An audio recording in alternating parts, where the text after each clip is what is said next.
Hey, it is day 27 of a series I'm doing where I'm inviting you to read Acts with me in the month of February. And if this is the first video you're seeing, what this series looks like is since Acts is 28 chapters and February is 28 days, each day in February we've been reading one chapter of Acts, and each day I've been posting a video sharing what I liked and what stood out to me about the chapter for that day. And if you're reading Acts with me, I'd love for you to share what you like too in the comments. And in this way, it's been like our own little Bible study in the month of February. And so even though there are only 2 days left, I would love for you to join us for these last couple days if you want, or if you're just now seeing this and you would have wanted to start from day 1, you still can if you want. I have all the videos on my channel, and for anyone that wants to start from day 1, I'll still be actively responding to comments, and you'll be able to see what other people liked about the chapter too. And so in this way, it'll still have that Bible study vibe. And if you want to do that, that would be awesome as well. Today is February 27th, so that means we read chapter 27 today. This is what I liked and what stood out to me. In chapter 27, Paul is now sailing for Rome, and while they were sailing, they ran into a hurricane-type storm, and they were forced to just be driven along by it. And this storm was no quick thing. It says it went on for many days. And it says in verse 20, "When neither sun nor stars appeared for many days, and the storm continued raging, we finally gave up all hope of being saved." So those who were on the ship thought that this was it. This was how they were going to die. But Paul still knew that God told him that he would testify about him in Rome.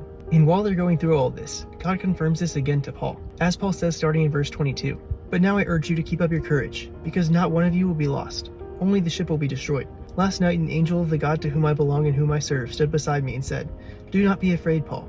You must stand trial before Caesar, and God has graciously given you the lives of all who sail with you. So keep up your courage, men, for I have faith in God that it will happen just as he told me.'" So they're in the middle of this situation that is pretty much certain death, a strong storm that shows no signs of slowing up, and they have no idea where they are. But God tells Paul that no one will lose their life, and that Paul will surely testify about him in Rome. And I love Paul's reaction, that no matter what their circumstance looks like, his response was to say, "I have faith in God that it will happen just as he told me." And this is what stood out to me today, because sometimes in life, we know we have a promise from God for something, but our life circumstances in the moment could cause us to be like, I don't know how what God says is going to happen is going to happen. But no matter how dire the situation may look, no matter how big the storm may seem, God still has power over it, and he still makes good on his promises. And he takes us where he promised he would. And we see as we continue to read in this chapter, that exactly what God told Paul would happen happened.